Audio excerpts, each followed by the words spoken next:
नमस्कार, मैं अजय मिश्रा इसमें लखनऊ में हूँ। जैसा कि पूरी दुनिया देख रही है, भारत-पाकिस्तान युद्ध इसमें स्थगित हो गया है। इसी विषय पे चर्चा करने के लिए हमारे साथ है आदरणीय पवन सिंह चौहान साहब और इस विषय पे गहन जानकारी रखते हैं। सर, शुरुआत करते हैं कि क्या आपको लगता है कि पाकिस्तान अब सीज़ फायर नहीं करेगा?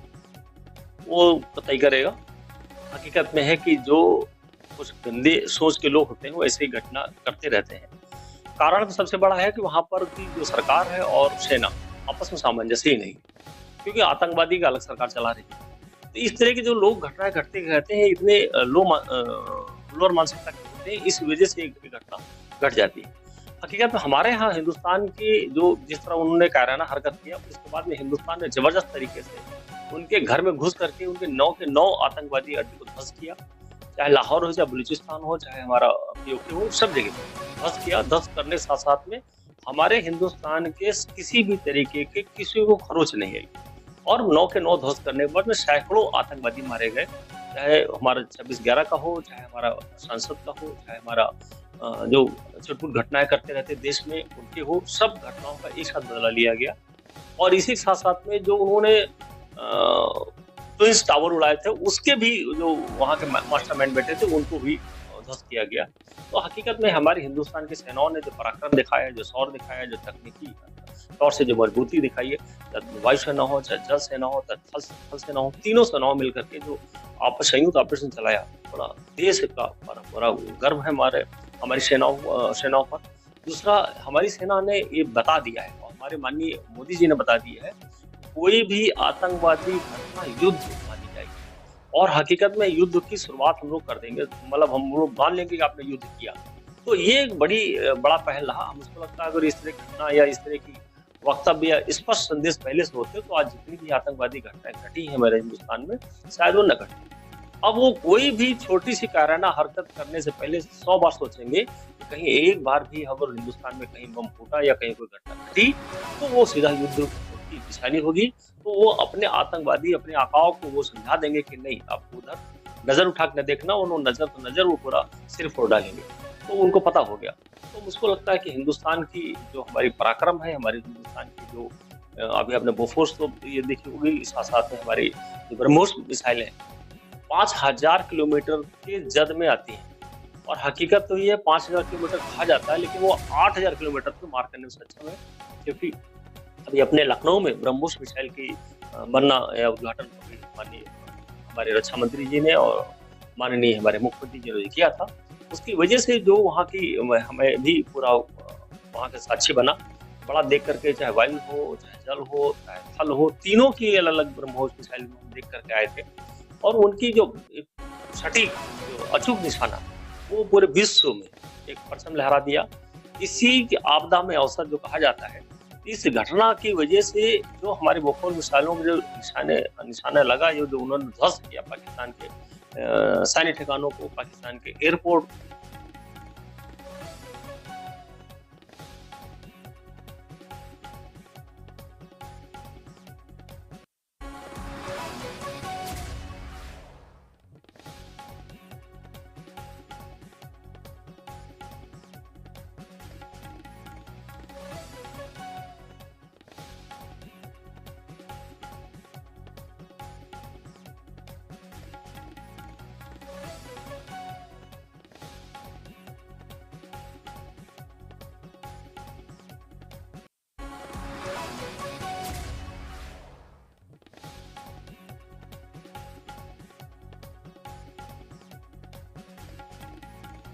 किसी को छेड़ते नहीं, अगर कोई छेड़ेगा तो छोड़ेंगे।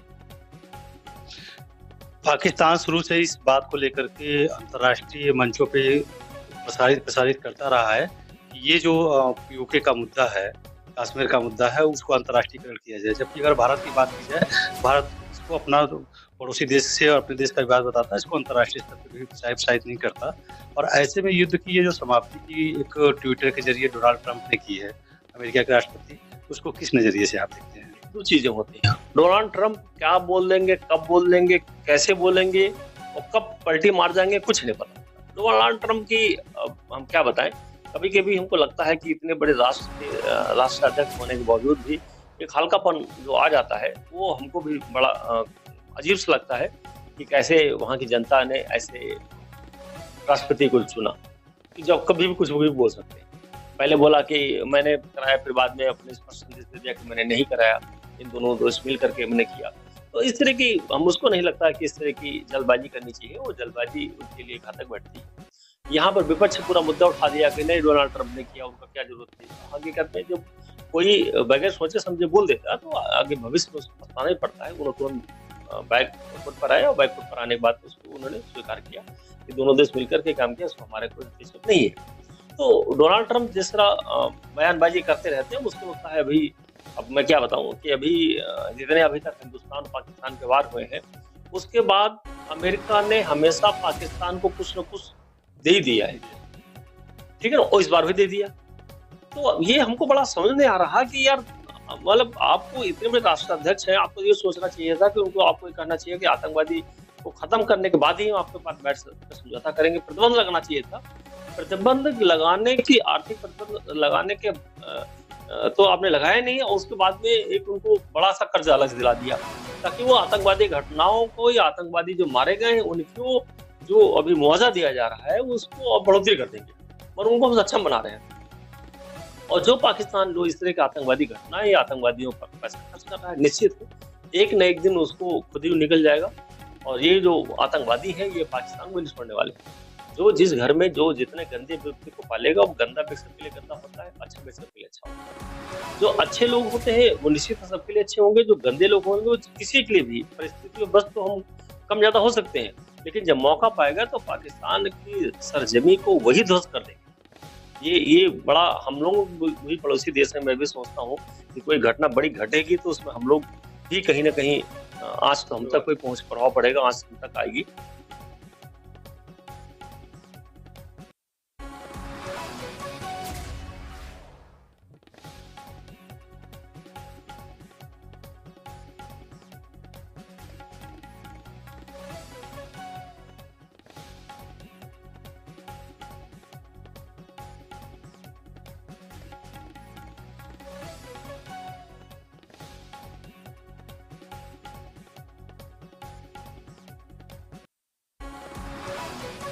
नुकसान पहुंचेगी, क्या पर्यावरण नुकसान होगा, क्या राष्ट्र नुकसान होगा, क्या जनमानस पर फर्क पड़ेगा, इसका कोई नहीं फर्क पड़ने वाला। ये लोग बड़ी ऊंची मानसिकता के लोग हैं और मुझको लगता है हिंदुस्तान बड़ी सोच का व्यक्ति हमेशा रहा है, हमेशा उदारवादी भाव रखा है।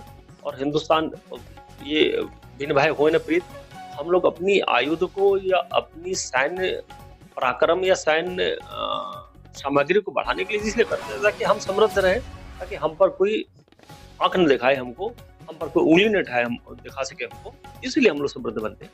हम लोग किसी की जमीन हड़पने के लिए या किसी को नुकसान करने के लिए थोड़ी ना हम लोग आगे बढ़ाते हैं। तो बस जाहिर सी बात है कि हम लोग अभी आपने देखा 40,000 करोड़ का भी कल भी समझौता हुआ है। इस तरह हमारी जो सैन्य प्रणाली है, जो हमारे खास करके वायु रक्षा प्रणाली है, वो जब उस पर हम लोग बड़ा काम कर रहे हैं, अभेद बना रहे हैं, एक बिल्कुल डोम बना रहे हैं ताकि हमारे हिंदुस्तान में सैकड़ों उन्होंने ड्रोन का हमला किया, एक भी ड्रोन सक्सेस नहीं हुआ। ये मैं हिंदुस्तान की पराक्रम को, हिंदुस्तान की टेक्नोलॉजी को प्रणाम करता हूँ, सैल्यूट। चाइना और टर्की अगर देखा जाए तो पाकिस्तान के सपोर्ट में खुलकर आए, जबकि अगर व्यापार की बात की जाए तो भारत से लगभग 100 अरब से अधिक का डॉलर से अधिक का व्यापार चाइना से होता है और करीब 15 अरब डॉलर से अधिक का व्यापार तुर्की से होता है। इसे किस नज़रिए से देखते हैं, क्योंकि ये जो दौर चल रहा है ये युद्ध के बियॉन्ड एक आर्थिक दौर भी चल रहा है, एक दूसरे देश की डिपेंडेंसी बिजनेस पे है, फिर भी खुल के सामने आना, ये क्या मैसेज देना चाह रहा है देश को?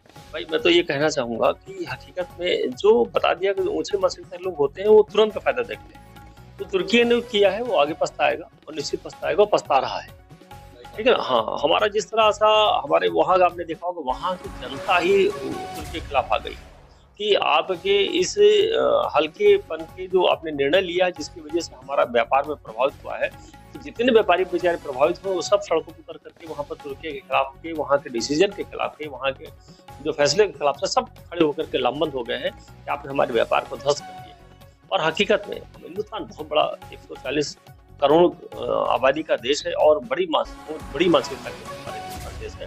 हिंदुस्तान सबके पोषक बना है, हर एक राष्ट्र का कहीं ना कहीं मदद करने की स्थिति में लोग रहते हैं। कोरोना काल में हमने देख ही लिया होगा, तो हम लोग हमेशा दूसरे की मदद करने के भाव में रहते हैं। कभी किसी का शोषण, कभी किसी का किसी भी तरीके का हम लोग ज़मीन का हड़पना या ज़मीन को लालच करना, इसमें कभी हम लोग काम सोचते भी नहीं। तो तुर्की का बहुत बड़ा नुकसान हो चुका है, चाइना का भी बड़ा नुकसान हो चुका है। चाइना का हिंदुस्तान बिल्कुल स्पष्ट शब्दों में बोल दिया है कि आपका जो ये छोटी वो खोटी राजनीति है, इसकी वजह से हम लोगों का जो आगे आने वाला जो हम हिंदी चीनी चाइना भाई को बोल रहे थे, अब उस पर भी विराम लग गया है और हमारी सरकार और हमारे जो रणनीतिकार हैं वो बिल्कुल आराम से बैठ करके एक-एक चीज़ में निगाह रखे हुए हैं। अभी आपने देखा होगा 7 स्तरीय बना करके पुलिस ये जो ओछापन किया है उस और घटिया जो अखबारबाजी वहाँ की रही, वहाँ के मीडिया या वहाँ के ये लोग जो झूठ बोलने की वो पुलिंदा बनाए घूमा करते हैं, वो झूठ का पुलिंदा को बेनकाब करने के लिए वो 7 सदस्यीय टीम बन गई, जो विश्व में कई देशों में जा करके वहाँ पर स्पष्ट रूप से प्रूफ सहित, वीडियो सहित, वहाँ के बयान सहित, वहाँ का जो भौगोलिक स्थिति सहित दिखाएंगे, देखो ये हकीकत है, आप ये बोल। तो निश्चित है अब हम लोग आईना दिखाने के रूप में आ चुके हैं और वो खुद ही बेनकाब होगा और जब बेनकाब होगा तो पूरे अलग-थलग पढ़ने की स्थिति में आ गया है। अब पाकिस्तान बौखलाएगा, निश्चित बौखलाएगा क्योंकि उसके आर्थिक रूप से हो चाहे सामाजिक रूप से हो, सब जगह से वो कटेगा। तो कटेगा तो कुछ न कुछ बौखलाहट में कुछ न कुछ करेगा। हिंदुस्तान उसी का इंतजार कर रहा है, तो बौखलाहट में करोगे तो हम बचेंगे नहीं। अब हिंदुस्तान बड़ा सुरक्षित है। अब पुराना हिंदुस्तान है बचा, अब नया हिंदुस्तान है। नई जोश खरोश का हमारी सेना हो, बचा हमारे नेता हो, दोनों लोग जोश खरोश हैं। अब किसी कोई हिमाकत करेगा तो हम मुंहतोड़ जवाब देंगे, मुंहतोड़ का जबड़ा तोड़ डालेंगे। हम तो उस स्थिति में आ गए हम लोग। तो हम लोग बड़े अच्छे स्थिति में हैं। हम लोग भगवान की कृपा से कि हम सब लोग सुरक्षित और संरक्षित भाव से रहते हैं और आपस में सामंजस्य में रहते हैं। अंतर्राष्ट्रीय मीडिया में इंक्लूडिंग न्यूयॉर्क टाइम्स में इस बात का विशेष बल दिया गया है, प्रकाशित किया गया है कि भारत ने जहाँ पे सैटेलाइट ने जहाँ पे अपने ब्रह्मोस मिसाइल का किया था, वहाँ पे वास्तव में नुकसान हुआ, जबकि पाकिस्तान के दावे झूठे हैं और पाकिस्तान के प्रधानमंत्री ये दावा कर रहे हैं कि ये युद्ध हम जीत चुके हैं। इस पे क्या कहना है आपका? तो चीजें बता रहे हैं। अब पाकिस्तान के प्रधानमंत्री भी परसों बोल रहे थे और उन्होंने कहा कि हमारे 1-2 एयरबेस पर नुकसान हुआ है। वो खुद स्वीकार कर 1-2 पर हुआ है, जबकि हमारे सेनाओं ने कम से कम 20 एयरबेस पर और 20 एयरबेस में मतलब हो गया लाखों करोड़ का उनका नुकसान कर डाला है। अब ये छोटा मोटा नहीं होता है, लेकिन होता क्या है कि जब सैटेलाइट उतारा वहाँ हवाई पट्टी उड़ाई गई, उनके बड़े बड़े एयरबेस उड़ा दिए गए हैं। हकीकत में वो बौखलाया तब है जब हमारा उनके परमाणु संयंत्र के बगल में ब्रह्मोस मिसाइल जाके गिरी है, उनके रिएक्टर पर जब फर्क पड़ा, असर पड़ा है।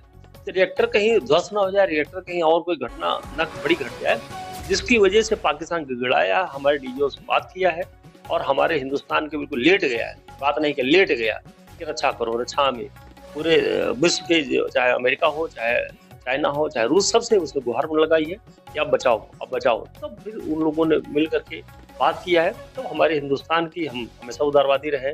जब महमूद गजनवी को हम लोग 16 बार माफ कर दिए तो एक ही बार माफ करना पड़ा, तो हम लोग उनको माफ किए। माफ करने के बाद में कह दिया कि दोबारा अब गलती करेंगे तो बख्शेंगे नहीं। और इस भाव को देखते हुए हम लोगों ने युद्ध विराम को, हमको लगता है हमारे हिंदुस्तान की सेनाओं ने, हमारे हिंदुस्तान के नेताओं ने उसको युद्ध विराम की संज्ञा दी।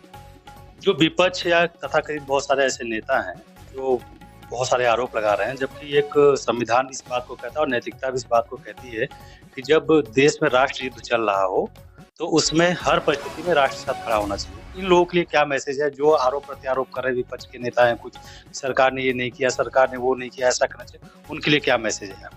दो चीजें होती हैं, कुछ निगेटिव विचारधारा के लोग, वो निगेटिव विचारधारा में चाहे जिस जात में हो, चाहे जिस धर्म में हो, चाहे जिस कौम में हो, चाहे अमीरी हो, चाहे गरीबी हो, निगेटिव विचार वाले धारा हमेशा वो निगेटिव ही बोलेंगे।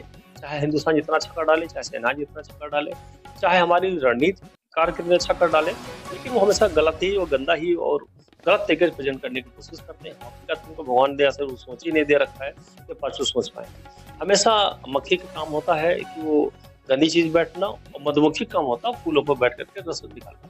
तो जो मक्खी होगी वो गंदगी देखेगी, वो गंदगी ढूंढती रहेगी और गंदगी उसको दिखाई पड़ेगी। और जो मधुमक्खी होगी उसको हमेशा फ्लावर चाहिए, सुंदर सुंदर से बगीचा चाहिए, वहाँ बैठ कर रस निकाल के काम करती है। वो अपने अपने नजरिया है, विपक्ष का अपना काम कर रहा है, पक्ष जो है अपने तरीके से जानदारी में रातों दिन एक तरीके से काम करके हिंदुस्तान को कैसे समृद्ध बनाया जाए उस पर काम। एक अंतिम प्रश्न है कि दशकों से विवाद चल रहा है भारत पाकिस्तान का। भारत को 2/3 हिस्सा से अधिक का भारत के पास है, बाकी पाकिस्तान के पास है, कुछ हिस्सा चीन के पास में है। एज ए विशेषज्ञ जिस तरीके से आपका एक अपना जानकारी है और बड़े स्तर की चीज़ों को समझते हैं अंतर्राष्ट्रीय स्तर पे, इस समस्या का समाधान क्या लगता है आपको? देखिए हमारे जितने वही जो 7 लोग जब जा रहे हैं, ये सातों लोग जाकर के इसी बहाव को रखने जा रहे हैं कि भाई कहाँ-कहाँ ज़्यादती हमारे साथ हुई। और अभी भी पाकिस्तान बाज़ नहीं आ रहा किसी भी कीमत पर, किसी भी तरीके से। कारण है कि वो आतंकवाद को जो बढ़ावा देगा निश्चित है, हमारे जैसी संगत वैसी रंगत। तो जैसी हमारी संगत होगी वैसी रंगत होगी, जैसे हमारे साथ लोग बैठने वाले होंगे, जैसे विचार रखने वाले होंगे वैसे हमारे विचार आएँगे। तो पाकिस्तान तो कभी ना माना ना आगे मानने को तैयार होगा। अब निश्चित है अब बलूचिस्तान भी अलग होगा, पीओके भी अलग होगा और अब सिंध भी अलग होगा। अब पाकिस्तान के 4 टुकड़े होने जा रहे हैं। आज मैं बताया जा रहा हूँ, पहले 1 साल लगे, 2 साल लगे, 3 साल लगे। लेकिन इसी कार्यकाल में 4 टुकड़े होंगे। कारण है वो अपनी ही रणनीतिकार में फँस करके कहीं न कहीं वो अलग-थलग पड़ करके वो अलग हो जाएगा। तो कारण ये है कि वो उसको जो सोच है, तो जैसे विचार बनेंगे वैसे, जैसे आहार होगा वैसे विचार बनेंगे, वैसे विचार बनेंगे वैसे ही पंडित करेगा वो। तो निश्चित है कि आज पाकिस्तान के 4 टुकड़े देख रहा 4 टुकड़े होने वाले हैं और भविष्य के साहिल-सारे जो अत्याचार हमारे पे लोग बोल दिए हैं कि पाकिस्तान के 4 टुकड़े जल्द होने वाले हैं। और यही रणनीति के तहत हमारे हिंदुस्तान के लोगों ने जगह-जगह बताना शुरू कर दिया कि हाँ भाई इसका जो झूठ है, प्रपंच है, उसका बेनकाब करने के लिए हमारे लोग जाके रखेंगे, पक्ष रखेंगे। शशि थरूर के लिए जब लिया गया या उनको भेजा गया, बड़ा विवाद हुआ, लेकिन शशि थरूर बड़े बेबाक आदमी हैं और वो स्पष्ट बोलते हैं, थोड़ा उनकी बेबाकी पूरे देश मशहूर है और जिसकी वजह से आज भी जैसे उनको लिया गया वैसे ही उनकी, जैसे आपको याद होगा कि इंदिरा गांधी ने जब वार हुआ था तो हमारी अटल बिहारी वाजपेयी गए पक्ष रखने के लिए। तो उसी तरह देखा जाए तो आज भारतीय जनता पार्टी शशि थरूर जी को भेज रही कहीं न कहीं कि आप अपना पक्ष रखिए और बड़े बेबाक तरीके से रखेंगे। जहाँ हिंदुस्तान बात होती है जहाँ पक्ष एक हो जाते हैं। कुछ विपक्षी लोग हैं जो दूषित मानसिकता के लोग हैं, वो हमेशा इस तरह की बात करते रहते हैं। हमारी जो सरजमी है, हमारा 1 इंच कोई 1 इंच नहीं छू सकता है। हम लेंगे नहीं तो हम देंगे नहीं। सीधा-सीधा स्पष्ट संदेश है। तो हमारी विचारधारा है कि हम लोग अब बड़े समृद्ध हैं, बड़े संपन्न हैं और हम लोग कभी भी विस्तारवादी भाव के नहीं रहे। हम लोग अपने में है, ये अपना सक्षम है और हम लोग कभी दूसरे की तरफ रहेंगे। जो हमारा है वो हम छोड़ेंगे में नहीं, चाहे हमारा पीओके हो, चाहे हमारा चाइना का जो हमारा दूसरी सब लोगों ने दबा रखा है। तो हम लोग टाइम लगेगा, लेकिन सारी चीज़ें हमारे पास अब स्वतः आएँगी। क्योंकि हम लोग ऐसा दबाव बनाएँगे तो खुद ही देंगे, भैया ये ले लो, ये हमको दे दो। धन्यवाद। बहुत-बहुत धन्यवाद।